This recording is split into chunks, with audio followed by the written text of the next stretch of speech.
Hello, and welcome to Archive Dive. I'm Maria Lockwood, a reporter with the Superior Telegram. Each month, we dip into files on historic events, people, and places in Superior and Douglas County with local historians. Today, we dive into the history of notable graduates from East High School and Nelson Dewey.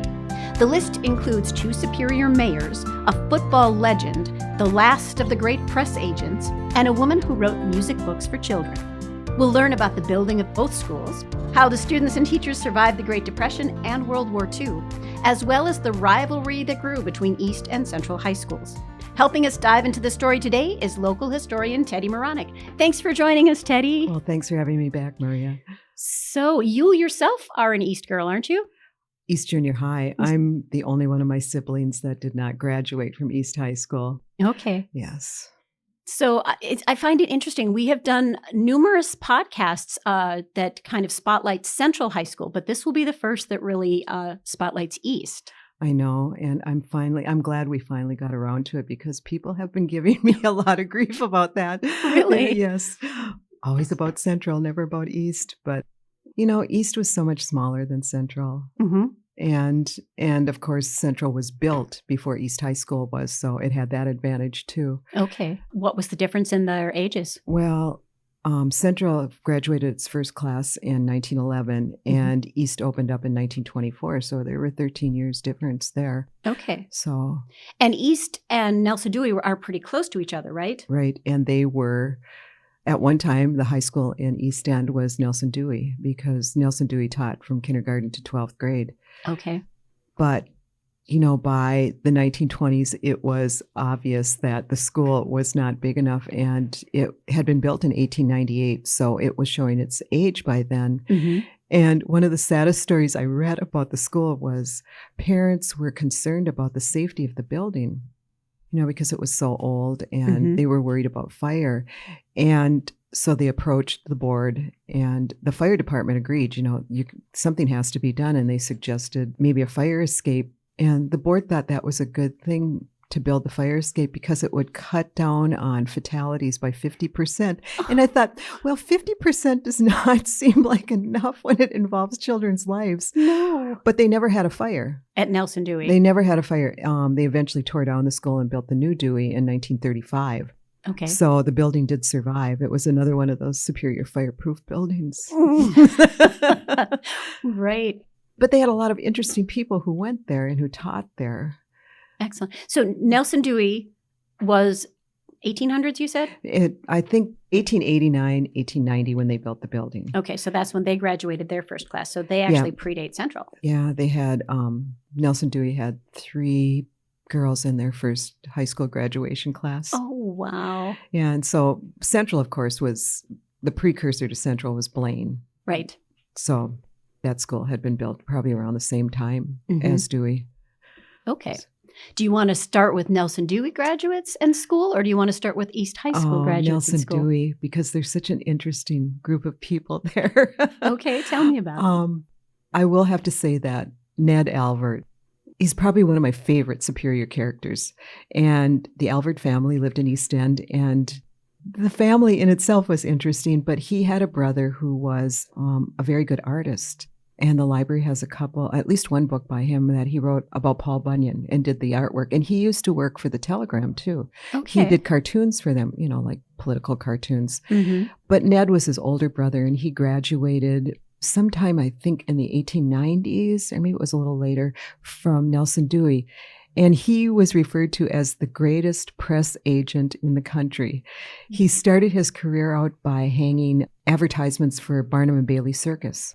Oh, my. That's what he did. And then he came back to Superior and he had this great idea with a local professor. They were going to raise swordfish and they were going to build this huge aquarium down near the waterfront and they were going to have swordfish fights. Swordfish fights? And charge admission for them. And I thought, well, what are the chances that these are going to survive in Superior, Wisconsin? It's like the alligators that Mr. Pattison bought for Fairlawn. Like, really, what are the chances that they're going to survive even a summer? So Ned went on to get involved in show business. Okay. He did not, the swordfish fights never materialized? No, it never worked out for him. But he got involved in show business as a press agent. And I think one of his best coups was he brought this show to the Twin Cities. It was kind of a failing vaudeville type of show. Mm-hmm. And he knew he had to make some money. So he went to the mayor of Minneapolis and he said, you should do something about this show because it's not fit for public consumption. You know, it's a little bawdy and all that. And the mayor got all upset. And so he banned the theater group from Minneapolis. Well, Ned had not booked the show into Minneapolis. He had booked the show into St. Paul. So people read all this advertisement about how this was not a family type show. And it was a huge sellout in St. Paul. Everyone wanted to see this awful show, huh? That was sort of how Ned led his life. And I think his words of wisdom were take the money and run for the train. One of those all press is good press sort of thing. I mean, his career continued well into probably the 1950s, 1960s. Wow. I think he worked for Carol Channing and, you know, some names that people would know, Billy Rose. And he worked for some big names. Oh, wow. But apparently he knew what he was doing, but he kept his money taped to his leg. All of his money or just his spending I don't money? know, but he did not believe in banks, so I don't know. Okay. He was such an interesting guy. I think he's probably the most interesting person that graduated from Nelson Dewey. Did he ever come back to Superior after going off into show business? Right. He didn't end up here after he retired, but he did come back because he had family here. So he would come back and visit. Well, he's a very colorful character. Yes, he was. He shouldn't be forgotten. No. But my other favorite person is Opal Wheeler, who graduated probably in, I can't remember, it was 1915 or 1916 from Nelson Dewey. She was in the same class that Superior's future library director, Martha Merrill, was in. And it's interesting to look at the girls back in those days. I was surprised at how many athletic events they were involved in. They had baseball teams. You never think of girls in the early 1900s of having baseball, basketball opportunities in school, but they did. And both Opal and Martha played in a number of sports. But Opal went on. She went to the normal school, as did Martha. And then Opal went on to the University of Wisconsin and got her bachelor's degree. She became a music teacher.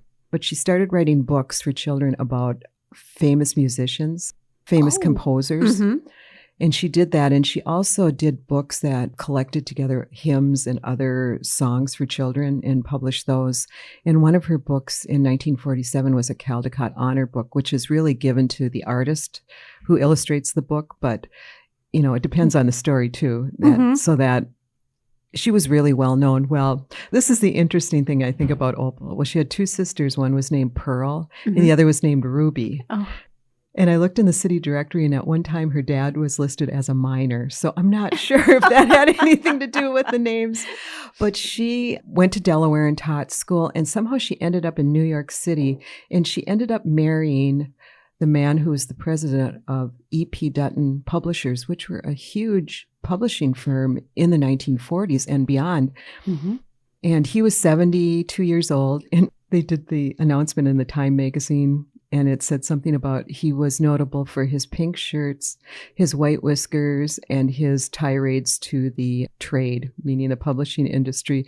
And she was the comely Miss Wheeler, 40-ish, a musicologist, and and something about her being a writer. But the thing that interested me, and this, she married him in 1939. In 1939, J.W. Beecroft, who graduated from Superior Central High School, was the, what do we say, president of the Literary Guild? I mean, he was choosing what America read. Books from all the publishers and mailing them through the mail. Well, one of Opal's husband's tirades was about how he was a strong supporter of local bookstores and small bookstores, and he hated people who sold books through the mail. But I often wondered, did their paths cross because they were in New York City at the height of the publishing industry, and did their paths ever cross? Did they ever say to each other, I'm from Superior, Wisconsin? Isn't that interesting, though, that these two people would end up just in New York City? World. Yeah. It is. But once again, we're sticking with Nelson Dewey and East now. So yes. So we can't talk about J.W. Beecroft. No.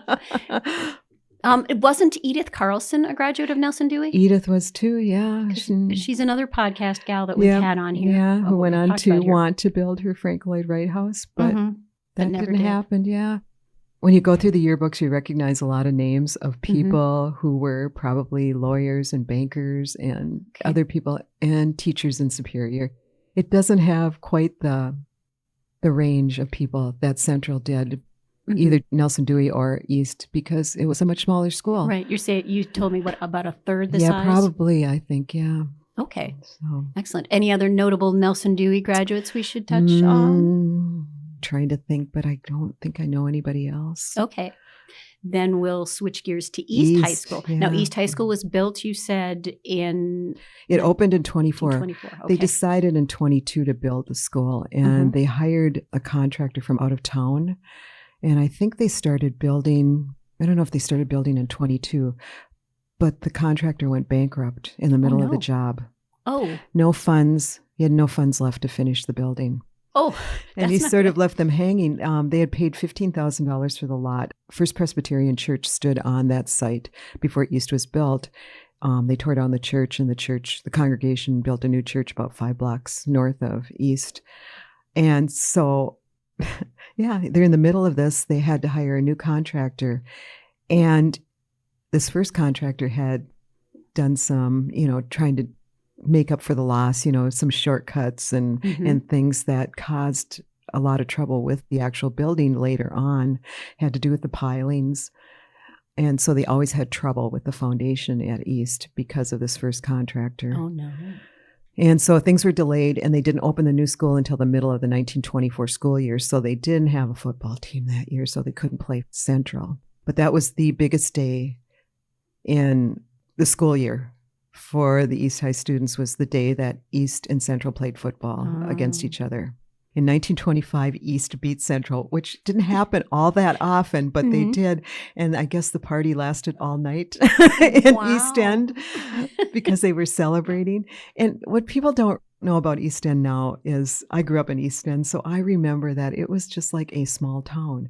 And the schools in East End weren't built next to businesses. They were built in neighborhoods. They were all surrounded by homes. And East End had a high school. It had a public grade school. It had 2 parochial schools within blocks of each other. Oh. And their business district included a movie theater. East End had the only branch library, an actual library building. We had a dime store, dry cleaners, a bank, 2 drugstores, 2 hardware stores, restaurants, 2 hair salons, dentists, doctors. I mean, it was like a small town like in itself. City. It was. And, they referred to it as Old Town because that's where Superior was first settled, was in East End. So you really didn't have to go anywhere else. You could find everything in East End.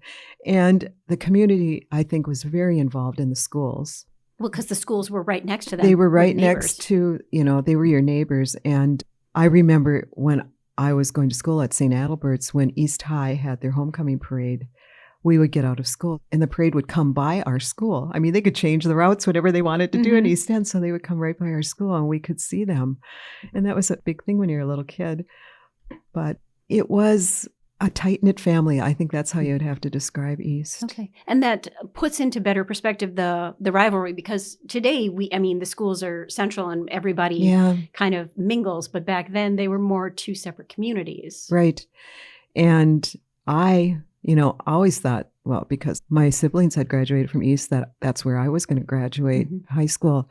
And then they closed it in 1965. So I ended up going to Superior High School. And I'm still to this day disappointed that I didn't graduate from East. Oh, no. Yeah, it just seemed like the perfect high school to me. Mm-hmm. Oh, it was a lovely school. Yeah. And it became a junior high. Yeah, and then a middle school after that. Did you have any feelings when it got torn down? Yes. Unfortunately, I had to drive by it every day to get home. But yeah, it was kind of sad. They built the school, and I don't remember the museum part of it, but apparently when they built the school, it contained a museum and an art gallery. A museum for what? I don't know. I have to look into that a little more, but I remember at the top of the staircase that there were some pieces of art. There was a huge window that faced the front of the building, and there was a statue there, and there were things hanging on the wall too. So I think that was a common practice back then because, of course, Superior didn't have a huge art museum or anything. And where else do you get culture? We didn't have the internet. You couldn't really find anything. So they would bring all that into the schools. Like Central had that bust of Lincoln, the Lincoln bust? yeah. Oh, the James J. Hill bust is a good story too about it. But that's Central. No, but this ties in with East. Okay. What I noticed about when we were talking about Central is that Central never seemed to suffer the Great Depression the way East did. East didn't publish a yearbook. I just discovered that, and I always wondered why the library didn't have the full collection of East High yearbooks, but it was because they didn't have the money to do that. Oh, no. But Central has a full run, and East didn't have a newspaper for many, many years because first it was the Depression, and then it was the paper shortage during World War II, so they couldn't have that. Oh. So there were more limitations, it seemed to me, on the kids at East than there are limitations and opportunity than there were at Central. But they made up for it. How did they make up for it? During World War II, they would have like competitions with Central about different war efforts. And one time it was collecting scrap metal. So there's a competition between the schools. Well, they thought Central was going to win. One of Central's ideas was to take the James J. Hill statue and melt it down. But they didn't do that. But I thought the East kids are very inventive because they went fishing in the bay for scrap metal that had been thrown in there. Oh. And they won the contest. So there was a lot of scrap metal in the bay. Apparently, that was news to me. And I thought, well, that doesn't seem very good for the lake. But well, it was good that they cleaned it up. Yeah. So early, anti-pollution effort also. Yeah. It just seemed like a fun school to go to. And the last year, if you look at their yearbook, you can tell how much kids appreciated the school.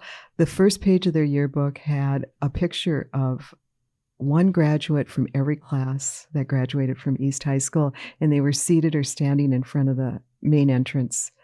And that was the first thing that appeared in their yearbook. And then they wrote about a 2-page essay about what the school meant to them and the teachers. And you could tell that it was so heartfelt. And it was a great last year for East, though. They cleaned up the football field, the basketball court. I mean, they just had a stunning array of athletes that last year, including Tom McCauley, who went on to be drafted by the Falcons. Oh. He played for them for 3 or 4 years. They had Bob Peck, all these guys that were superb athletes. They won the Michigan-Wisconsin football conference because they weren't in the same conference anymore with Central right. for football, but they were in basketball. But basketball, they were just as good. And they beat Central? They once, but they won the city conference. Awesome. And they were amazing. Yeah, their last year. That was their last year. And that was what year? That was 1965 was their last year. Okay. And another interesting thing about East is the name of their yearbook. What? Which ties into Northern Wisconsin history. It was called the Wawata. Wawata? The Wawata. What does that mean? It means Northern Lights in Ojibwe. Uh-huh. And the name, they had a contest for the name of the yearbook. It was the same yearbook at Dewey, so they had a contest before the first yearbook was published in 1911. Mm-hmm. And James Gordon, who was the grandson, is it Antoine Gordon? Yes. He won the contest. $2 he won for giving the name Wawata, and he knew that it meant Northern Lights. So it was the perfect name for the school yearbook. Oh, that's wonderful. So that's a tie-in with the town of Gordon then. Yeah, and Gordon, yeah. Town founder, Antoine Gordon. Yeah. It's a small world. It's a small world, but yeah, they had a great little yearbook. Okay, the Wawata. The Wawata, yeah. Wawata. The Wawata, yeah. Excellent. All right. So you named a couple of famous graduates. There are more, right? Had 2 mayors from East. Which mayors? Charlie Denowith.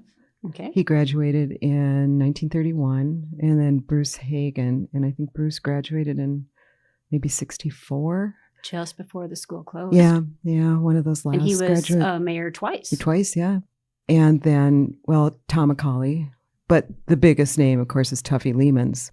Tuffy Lehmans, who was from Eloise, played professional football for the New York Giants for years. Oh. And during I can't remember if it was the late 40s, early 50s, the New York Giants came to Superior for preseason practice because, of course, it was cool here. We had a football field, and they used the dorm facilities at the university.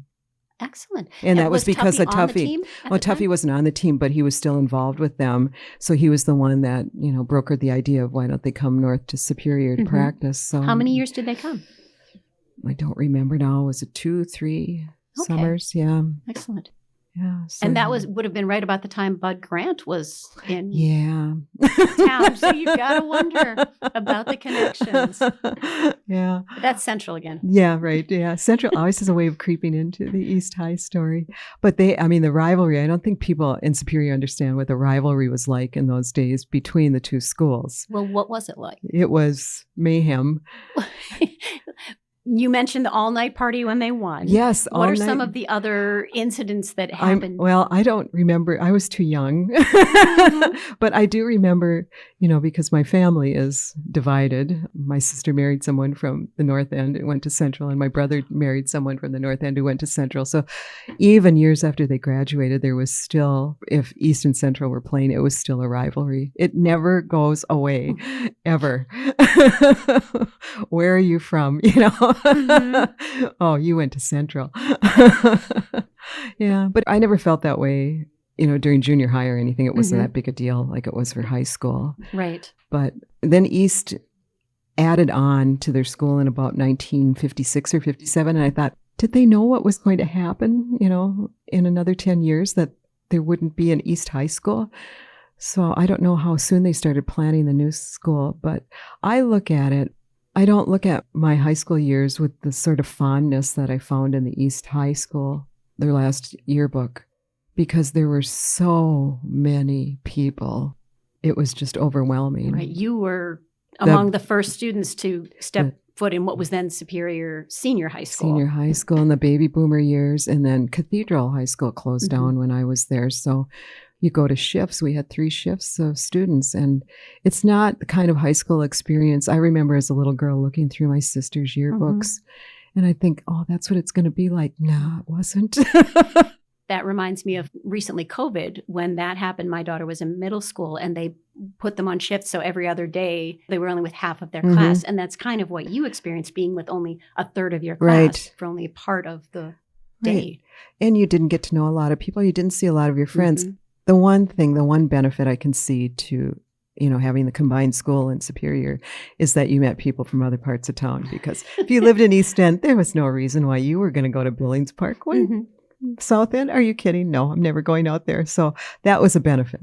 Everybody got mixed up together. And, I still have very, very, very dear friends who did not go to East. Right. But another good thing about it is you don't hear about the rivalry between East and Central anymore. But it was a lot of fun. It looked like a lot of fun. Awesome. Well, thank you. You're Are we welcome. missing any of the graduates? No, I don't think so. Okay. I'm sure someone will tell me. Someone can call us and let us know and say, hey. Right. Did you know about? And we could certainly revisit this topic if they come up with more. All right. So thanks for listening to Archive Dive. New episodes are available monthly at superiortelegram.com or wherever you listen to podcasts. If you have a topic you'd like us to explore, email me at mlockwood@superiortelegram.com.